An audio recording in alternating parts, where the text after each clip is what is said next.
Magpaiwan ka na dito ha, sa Lamitan City. Rajim. Bismillahirrahmanirrahim. Alhamdulillahi Rabbil Alamin. Wassalatu wassalamu ala ashrafil anbiya'i wal mursalin. Wa ala alihi wa ashabihi ajma'in. Amma ba'd. Fassalamu alaikum warahmatullahi wabarakatuh. Alhamdulillah. Awalan, qabla kulli shay'in ad'ukum ila syukri lillahi ta'ala li'annana ijtima'na fi hadha al-yawm al-mubarak wa as'alu Allah an yubarik lana hadha al-ijtima' wa as'alu Allah aydan an yuwaffiqana fi hayatina al-'ilmiyyah wal-'amaliyyah. فاجتماعنا في هذا الوقت نعمة عظيمة من الله لأنه اجتماع لأجل تعلم العلم وتعرف العبادة التي شرعها الله لعباده. وبعد ذلك موضوعي معكم في هذه اللحظة القصيرة فضل العلم. My topic with you at this short moment is about fadlul ilm, the importance of knowledge or the worth of having knowledge. Kaya gusto kong ipamahagi ang kaalaman na ito dahil marami na sa mga kabataan ngayon, lalaki man o babae, ay ayaw na mag-aral sa madrasa. But, if we try to see its worth, it is the only guide we have for distinguishing right from wrong. On the other hand, an individual cannot believe in something and preach to others about it. Lagi po natin tandaan, ang pananaliksik ng kaalaman sa Islam ay obligasyon ng bawat Muslim o Muslima. Sa hadith ng Propeta Muhammad, sumasa kanya nawa ang kapayapaan, talabul ilmi faridatun ala kulli muslimin na muslimatin. It's mean that seeking knowledge is obligatory to every Muslim. Ganon kahalaga ang ilm. At baka magkamali po tayo.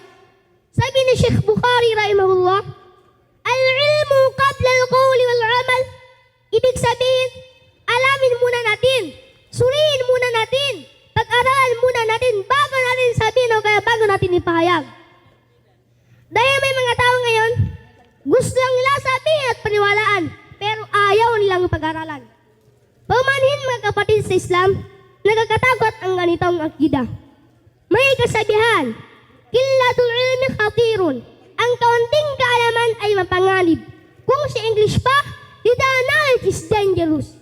At ang sabi ng Allah subhanahu wa ta'ala sa banal na Quran, A'udhu billahi minash shaytanir rajim. Qul hal yastawi alladhina ya'lamuna walladhina la ya'lamun. Surat Az-Zumar ayat 1.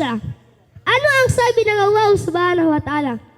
May pinagkaiba ba ang taong may angking kaalaman sa taong walang alam? About the question of Allah subhanahu wa ta'ala, let's use our critical thinking. Is there a difference between an individual who possesses knowledge and who does not? Para sa akin, na may konting kaalaman, malayo ang agwat o ang pinagkaiba ng taong may angking kaalaman sa taong walang alam. Ito ay parang taong nakakakita at taong bulag. Just like when a blind man walks, even the road is full of light or even it is clear, there is a possibility for him to bump onto something due to his inability to see. Mga kapatid sa Islam, ang totoo niyan, huwag tayong kampante. Kung tayo ay mayroon ng sariling paniniwala, ay tayo ay nagdarasal na araw-araw. Pagkatapos, hindi na tayo mag-aral at sumusunod sa tamang paniniwala, hindi na tayo pumasok sa madrasa. Ang totoo niyan mga kapatid sa Islam, ang ilm ang siyang nagdalala at gagabay sa atin mula sa kadiliman patungo sa liwanag, mula sa kasamaan patungo sa kabutihan. And to talk how heavy the title of the person in this world, Allah subhanahu wa ta'ala lift up the person with knowledge. Ako po ay humingi ng kumanhin. Ang taong may angking kaalaman ay nandito sa taas ng stage at sa unahan. At taong may kaunting kaalaman, nandyan lang sa tabi-tabi, nakikinig lamang. How about in the hereafter? Subhanallah, Allah wa ta'ala said in the Holy Quran, A'udhu billah